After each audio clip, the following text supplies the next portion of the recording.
Je sais pas coder et pourtant j'ai créé cette application pour iPhone grâce à une IA. Et dans cette vidéo, je vais te montrer comment faire tout ça étape par étape en moins de 15 minutes. On va partir de la conception de l'application avec toutes les fonctionnalités qu'on souhaite et une interface parfaitement adaptée au design Apple. Et ensuite créer un logo pour à la fin publier directement l'application sur notre iPhone. Allez, on est parti. Donc la première chose qu'on va faire, ça va être de télécharger Xcode. Xcode, c'est disponible uniquement sur Mac. Donc pour ce tutoriel, pour créer une application pour iPhone, tu auras besoin d'un Mac et de cette application qui est complètement gratuite et elle permet de créer des applications pour Mac, pour iPhone. Donc moi, je l'ai déjà téléchargé et je vais cliquer ici pour l'ouvrir. Et quand tu ouvres Xcode, tu arrives sur cette page d'accueil et tu vas pouvoir cliquer ici pour créer ton nouveau projet. Ensuite, tu vas arriver sur cette page, il va falloir que tu sélectionnes iOS car on veut créer une application sur iPhone, sélectionner la partie App et tu vas cliquer ici sur Next pour ensuite donner un nom à ton application. Dans cette vidéo, je vais vouloir créer une application de suivi de budget. C'est une idée qui m'a été suggérée par ChatGPT. C'est des choses que tu peux faire si tu veux t'amuser. Demande à ChatGPT des idées d'application et donc du coup, on va appeler cette application suivi de budget, comme ceci. Au niveau de la team, tu vas sélectionner ton compte Apple. Donc là, j'ai mis mon compte Exploria. Et ensuite, sur la partie Organization Identifier, tu vas mettre ton nom de domaine si tu en as un. Donc moi, je l'ai mis à l'envers, il faut le mettre comme ça. Donc j'ai mis com.explorialabs, c'est le nom de mon domaine. Et automatiquement, il va mettre suivi-de budget parce que c'est le nom du projet. Ensuite, sur les paramètres, tu touches à rien, tu cliques sur Next et tu vas cliquer sur Create pour créer ton dossier. Et donc ça y est, c'est parti, on a notre base d'application qui est en train d'être créée avec les différents dossiers sur la gauche. Encore une fois, pas de panique, moi j'y connais rien. Tu vas voir, on va s'en sortir même si on n'est pas capable de comprendre le code. Et rapidement, je vais te montrer, c'est assez intéressant. Si tu effectues des modifications ici, par exemple sur la partie texte, on peut supprimer la partie World et automatiquement, ici, les modifications sont effectuées directement dans ton application. Pareil ici à la place du mot globe, tu vas pouvoir par exemple mettre House et automatiquement, l'icône va être modifiée. Donc voilà, tu as quelques modifications possibles. Si tu mets iPhone, tu as le logo d'un iPhone.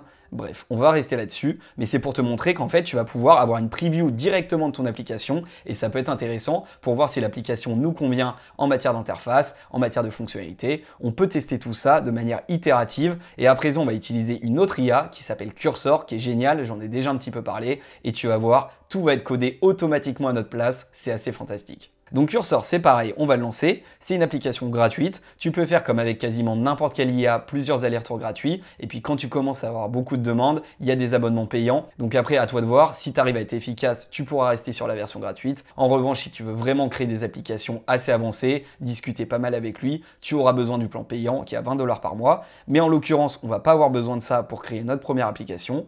On clique sur Open a Folder.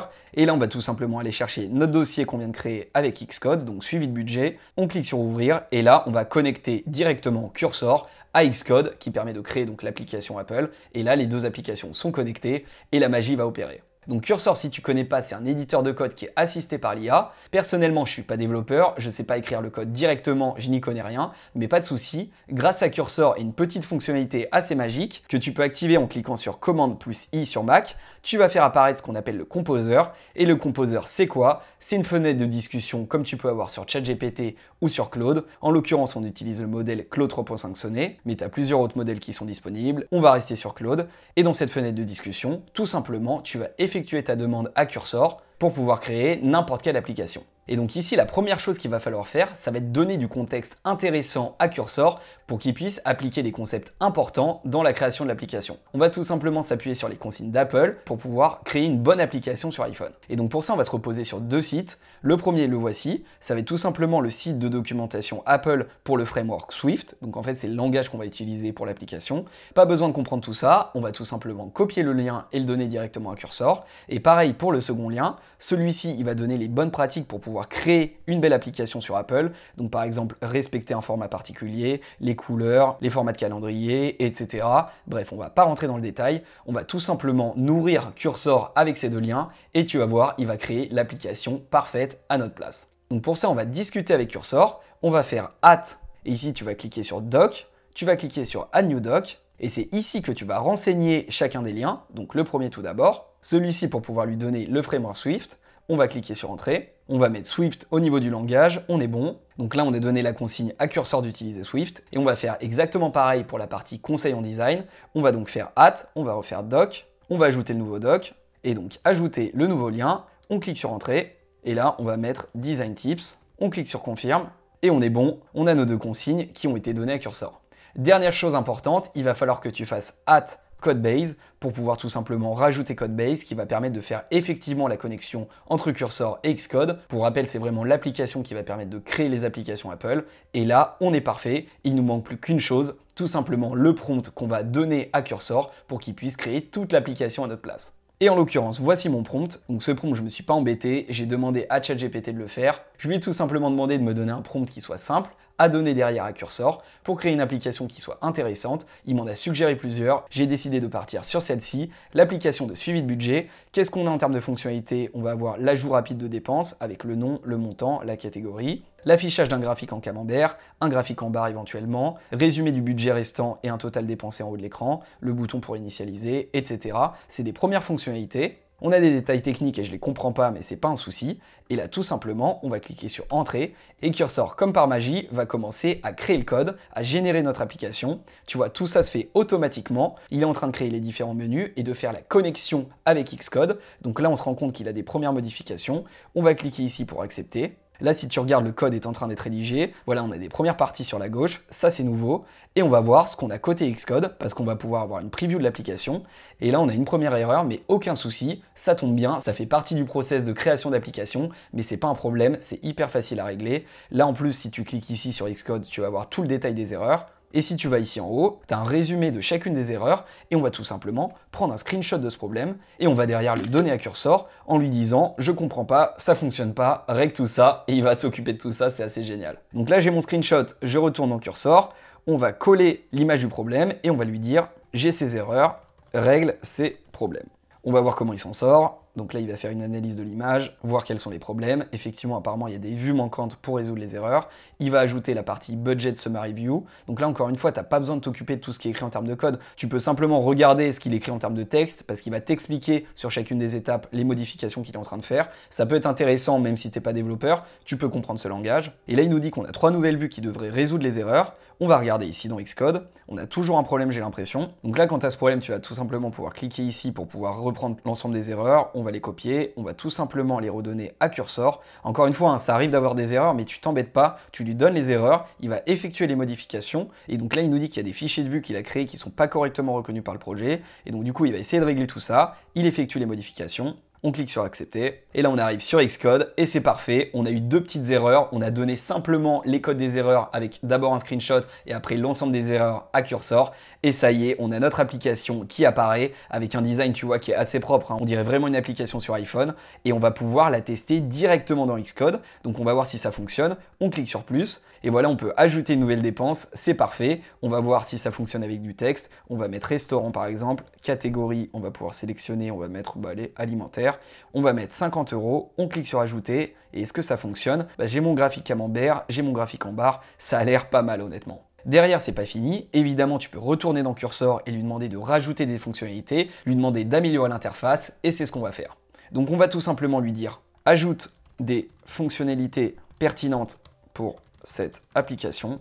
Encore une fois, j'ai aucune idée, hein, vraiment, je lui demande de rajouter des choses de manière proactive. Je suis pas product manager, j'ai pas d'idée pour cette application en particulier. On va voir ce qu'il me propose et on va lui dire améliore le design de l'app, comme ceci, en suivant les guidelines. Et là, on va pouvoir faire hâte en allant sur doc, comme ceci, et en sélectionnant design tips. Donc là, j'ai dit à Cursor d'ajouter des fonctionnalités et d'améliorer le design de l'application en suivant les conseils Apple.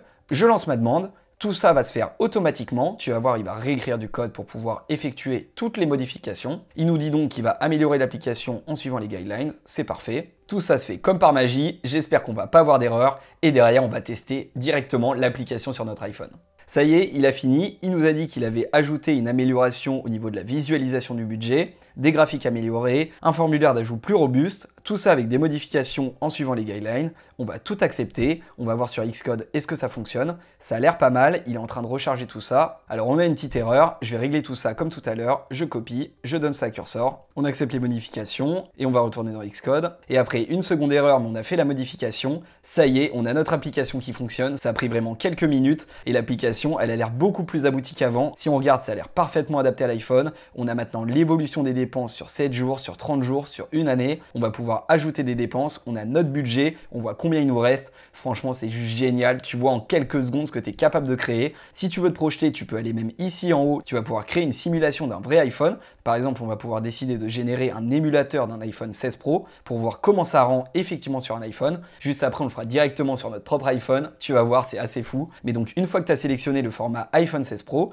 tu cliques ici sur Play et tu vas pouvoir lancer l'émulateur de ton iPhone et voir ce qui apparaît. Ça y est, on a notre iPhone et automatiquement, il va lancer l'application, notre application de suivi de budget. Et ça y est, l'application est dans l'iPhone. On peut retester comme tout à l'heure. Là, c'est encore plus réactif. On va pouvoir mettre course comme ceci, mettre 100 € de budget. On va sélectionner alimentaire. Maintenant, on peut même sélectionner la date avec le calendrier comme sur iPhone. C'est juste ouf. On va mettre le 28 décembre. On va cliquer ici sur ajouter. Et voilà, on a ajouté notre dépense et maintenant on va mettre tout ça sur l'iPhone et tester dans des conditions réelles. Donc on va fermer la simulation de l'iPhone. Et la dernière chose importante à faire pour pouvoir publier sur notre iPhone et tester en vrai, ça va être de fournir un logo pour notre application. Pour ça, il va falloir que tu ailles sur le côté, sur la partie Asset, et aller dans la partie App Icon. Et c'est ici que tu vas renseigner les différents logos. Donc un logo pour n'importe quel format, un logo en Dark Mode et un logo en Tinted. Peu importe, on va mettre le même logo pour les trois catégories. Et je vais te montrer rapidement comment créer un logo pour ton application. Donc pour ça, on va utiliser Canva. Là, j'ai la version payante, mais tu peux t'en sortir avec la version complètement gratuite. Et tu vas aller dans Dimensions personnalisées juste ici, une fois que tu es sur la page d'accueil. Et tu vas, là ça va être important, sélectionner le bon nombre de pixels en largeur et en hauteur pour avoir le bon format d'application. Et tu vas voir, en fait, on a les consignes si on retourne dans Xcode. Ici, on nous dit d'avoir un 1024 x 1024 pixels. Donc on va tout simplement respecter ce format. On va retourner dans Canva et on va renseigner comme ça, 1024 x 1024. Et ce qui est génial ici, c'est que Canva automatiquement détecte le format et voit que ça correspond au format d'un icône iOS. C'est parfait, c'est ce qu'on veut. On va sélectionner ça. Et maintenant ici sur la gauche, tu vas avoir des suggestions d'icônes directement pour ton application. Donc là, avec la version payante, j'ai accès au modèle pro. Si tu payes pas, tu as pas mal de modèles gratuits, c'est quand même intéressant. Et puis Canva, c'est une manière de le faire, mais tu peux le faire avec n'importe quelle application. Photoshop évidemment, tu peux créer tout ça comme tu veux. On va sélectionner un logo rapidement pour notre application. On va regarder de ce côté-là. Est-ce qu'il y a des logos qui sont sympas, qui représentent la partie budget? On va par exemple pouvoir prendre ça. Allez, admettons, ça c'est pas mal. Je m'embête pas, hein, j'essaye vraiment de créer un logo rapidement. On va cliquer ici sur partager pour pouvoir télécharger le logo. On clique ici sur télécharger. Au niveau du format, on est bon. Je télécharge. Ça y est, j'ai mon logo. Je retourne dans Xcode comme ceci. Et là, je vais tout simplement cliquer ici, charger le logo que je viens de télécharger. Le voici. On va faire la même chose pour le Dark Mode. Et on est bon, on a nos trois logos. Et là, je crois qu'on a tout fait. On va pouvoir tester ça directement sur l'iPhone. J'ai trop hâte. Chose importante, pour faire apparaître l'application sur ton iPhone, tu vas avoir besoin d'un câble et brancher l'iPhone à l'ordinateur directement avec le câble. Donc c'est ce qu'on va faire. Je vais brancher mon iPhone. Et avant que je te montre à quoi ressemble l'application, si tous ces sujets t'intéressent et que tu veux aller encore plus loin dans la création d'applications, tu peux rejoindre mon programme ChatGPT de 0 à Pro, dans lequel évidemment on parle de ChatGPT, mais bien plus. Et surtout, pour ce début d'année 2025, je te prévois beaucoup de nouveautés sur plein d'autres sujets. Au-delà de ChatGPT, on va aussi utiliser Cursor, plein d'autres IA. Bref, l'idée c'est de pouvoir te proposer un accompagnement poussé et que tu puisses atteindre tous tes objectifs grâce à l'IA. Il y a aussi les lives qui arrivent en janvier, dans lesquels tu vas pouvoir poser toutes tes questions et j'y répondrai. Et puis si tu gères une entreprise, si tu gères un business et que tu as besoin de plus d'accompagnement, j'ouvre 3 slots pour pouvoir t'accompagner en profondeur sur tes problématiques. Si ça t'intéresse et que tu veux réserver une de ces 3 places de coaching limitées, je te laisse m'envoyer un mail. Toutes les informations sont dans la description. Allez, ça y est, l'iPhone est bien connecté, on va tester tout ça. On va tout simplement donc cliquer sur iPhone 16 Pro et là tu vois que mon iPhone vient d'apparaître. On va le sélectionner, iPhone de Henri, on est bien. Et là derrière, on va couper la simulation de l'application qu'on avait directement sur l'ordinateur pour pouvoir cliquer sur Play pour relancer l'application au sein de l'iPhone. Petite chose importante, il faut que ton iPhone soit mis à jour. Si tu veux tester ça, il faut que ça soit sur la dernière mise à jour. Il faut que tu actives également le mode développeur. Mais tout ça, c'est expliqué à chaque fois dans les différentes étapes au sein de ton iPhone ou de Xcode. En tout cas, je viens de voir mon iPhone et ça y est, l'application est disponible. Je vais activer le partage d'écran en direct, comme ça tu vas pouvoir la consulter. Ça y est, tu vois que j'ai bien l'application. On va la lancer et voici, on va pouvoir la tester. Je vais rajouter une nouvelle dépense. Alors comme tout à l'heure, on va mettre course, on va mettre un montant de 70 €, on va ajouter notre nouvelle dépense et ça y est, on va en ajouter une nouvelle. Je vais mettre essence, on va sélectionner la catégorie transport cette fois-ci.